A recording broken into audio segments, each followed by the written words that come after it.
Hello and a very warm welcome आज की special video में, जहां आज हम आपको बताएंगे चुनाव आयोग द्वारा भारतीय चुनाव में खर्च की अधिकतम सीमा क्या है। भारत को दुनिया का सबसे बड़ा लोकतंत्र कहा जाता है, लेकिन वर्तमान समय में ऐसा देखा जा रहा है कि भारत में वही व्यक्ति चुनाव जीतता है जिसके पास 3M अर्थात मनी, मसल्स और माइंड हो।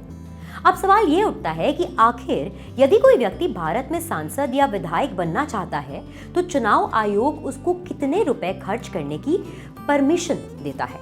क्या आप चुनाव में खर्च की अधिकतम सीमा जानते हैं? यदि नहीं तो आइए इस वीडियो के माध्यम से जानते हैं चुनाव में कितना धन खर्च करने की अनुमति चुनाव आयोग देता है। चुनाव आचार संहिता के नियम 90 में परिवर्तन किया गया था, जिसमें निर्वाचन आयोग ने चुनाव व्यय को लोकसभा और विधानसभा के लिए बढ़ा दिया है। उम्मीदवारों के लिए चुनाव खर्च की ऊपरी सीमा हर राज्य में अलग अलग होती है। इन राज्यों को उनकी जनसंख्या के आधार पर छोटे और बड़े राज्यों में बांटा गया है। बड़े राज्यों में शामिल है गुजरात, महाराष्ट्र, मध्य प्रदेश, उत्तर प्रदेश, बिहार, वेस्ट बंगाल, तमिलनाडु और कर्नाटका आदि। छोटे राज्यों में शामिल हैं Sikkim, Arunachal Pradesh, Goa and other union territory. Lok Sabha चुनाव में खर्च की सीमा। चुनाव आयोग ने लोकसभा सीट के लिए व्यय सीमा बड़े राज्यों में 40 लाख रुपए से बढ़ाकर अधिकतम 70 लाख कर दी थी। अब बड़े राज्यों के प्रत्याशी लोकसभा चुनाव में 50 लाख रुपए से 70 लाख रुपए के बीच खर्च कर सकेंगे।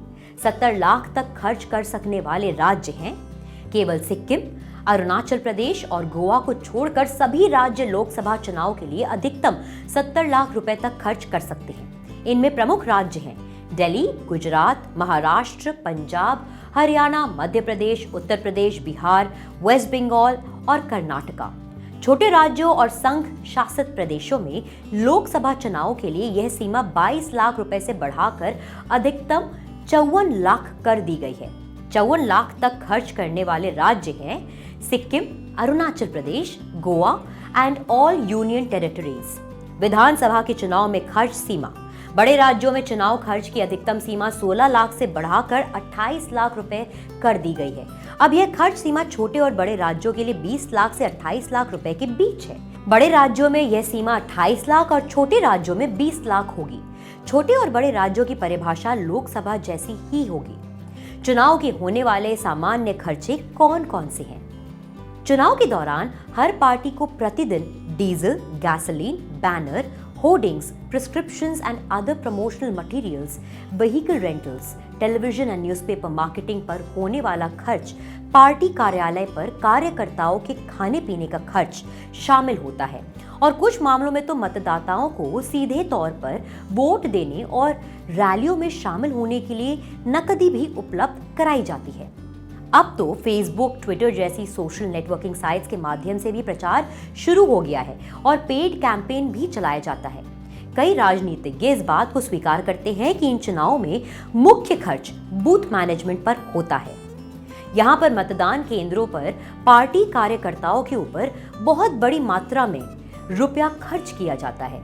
चुनाव में खर्च मुख्य रूप से इन आइटम्स पर होता है। कुल खर्च का प्रतिशत। चुनाव प्रचार के दौरान वाहनों पर खर्च होता है 34%, अभियान सामग्री पर खर्च होता है 23%, सार्वजनिक जनसभाओं पर खर्च होता है 13%, इलेक्ट्रॉनिक्स और प्रिंट मीडिया पर खर्च होता है 7%, बैनर, होर्डिंग्स, पर्चे पर खर्च होता है 4%, चुनाव क्षेत्र भ्रमण पर खर्च होता है 3%। कुछ प्रत्याशियों ने तो यहां तक स्वीकार किया है कि चुनाव आयोग लोकसभा के चुनाव को लड़ने के लिए एक प्रत्याशी को सिर्फ 70 लाख रुपए खर्च करने की अनुमति देता है, लेकिन वास्तव में इस चुनाव में 70 लाख रुपए से अधिक खर्च आता है। सारांश में ये कहा जा सकता है कि चुनाव आयोग के हर संभव प्रयास के बावजूद भी चुनाव में धन और बल का प्रयोग बढ़ता जा रहा है, जो कि लोकतंत्र के लिए घातक है।